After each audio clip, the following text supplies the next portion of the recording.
इश्ेमिक heart disease, ischemic heart disease की definition क्या होती है, यहाँ पे it is defined as acute या chronic form of cardiac disability. ये एक्यूट या chronic form of cardiac disability होती है arising from imbalance between the myocardial supply and demand from oxygenated blood. तो यहाँ पे इम्बैलेंस देखने को मिल रहा है between the supply and demand of the oxygenated blood, myocardial supply and demand of the oxygenated blood, ठीक है। कार्डियक डिसेबिलिटी डिजीज है ये, ठीक है। तो उसके कॉज क्या हो गया, तो family history of coronary heart disease है अगर किसी को इश्ेमिक हार्ट डिजीज में, हाई बीपी है, हाई कोलेस्ट्रॉल है, obesity, diabetes, and stage kidney disease है, तो उसमें ज्यादा कॉमन होगा इश्ेमिक हार्ट डिजीज एथेरोस्क्लेरोसिस में, ठीक है। तो इसके सिम्टम्स क्या होते हैं, तो चेस्ट पेन होगा, कोल्ड क्लैमी स्किन हो जाएगी, नोजिया वॉमिटिंग, फिर पेन इन द नेक या फिर जॉ के अंदर पेन होगा, ठीक है, पेन इन द नेक या जॉ।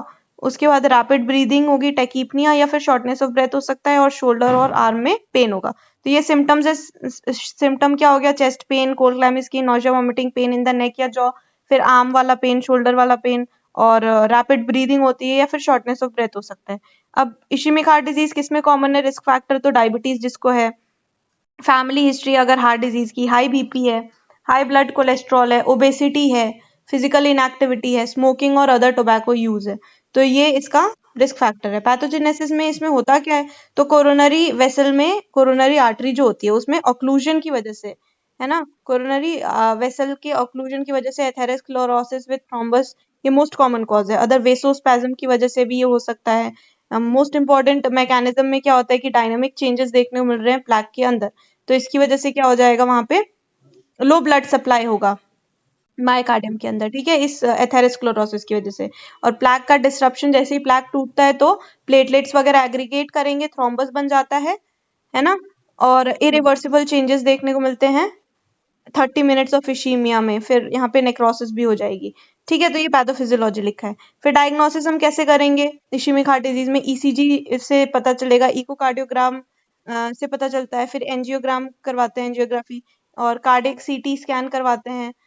उसके बाद मैनेजमेंट कैसे करेंगे, तो पहले तो डायबिटीज को मैनेज करो, बीपी मेंटेन करो, उसकी फिजिकल एक्टिविटी, अच्छी एक्सरसाइज वगैरह करवाने को बोलना है, क्विट स्मोकिंग एंड टोबैको, उसके बाद रिड्यूस कोलेस्ट्रॉल। तो ये जनरल मैनेजमेंट हो गया। ट्रीटमेंट में क्या दे रहे हैं हम, एस इनहिबिटर्स देते हैं, एंजियोटेंसिन रिसेप्टर ब्लॉकर्स दे रहे हैं, एंटीप्लेटलेट ड्रग्स देते हैं हम उसको, बीटा ब्लॉकर्स देते हैं, स्टैटिन्स देते हैं कोलेस्ट्रॉल को कम करने के लिए, ठीक है।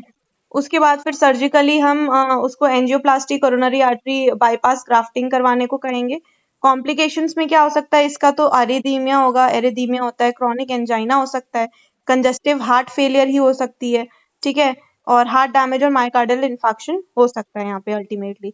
तो ये हो गया हमारा इश्ेमिक हार्ट डिजीज। इसके अंदर इश्ेमिक हार्ट डिजीज के अंदर ये एक्यूट क्रॉनिक फॉर्म है, क्रॉनिक डिसेबिलिटी अपना हार्ट का है ना, cardiac disability due to imbalance between myocardial supply and demand of the oxygenated blood। इसमें रिस्क फैक्टर्स ये सारे लिख दिए हैं।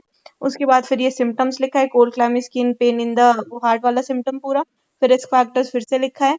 उसके बाद फिर पैथोजेनेसिस में वही कोरोनरी वेसल में ऑब्स्ट्रक्शन हो जाता है, एथेरोस्क्लेरोसिस विद थ्रोम्बस, और प्लैक का डिस्ट्रप्शन की वजह से प्लेटलेट एग्रीगेशन होगा और थ्रोम्बस बन सकता है, ठीक है। और यहाँ पे इसकी वजह से इश्ीमिया नेक्रोसिस हो जाएगी। डायग्नोसिस ईसीजी वगैरह से कराना है, कार्डियक सीटी स्कैन से करवाना है, और मैनेजमेंट में वही जनरल मैनेजमेंट और ट्रीटमेंट,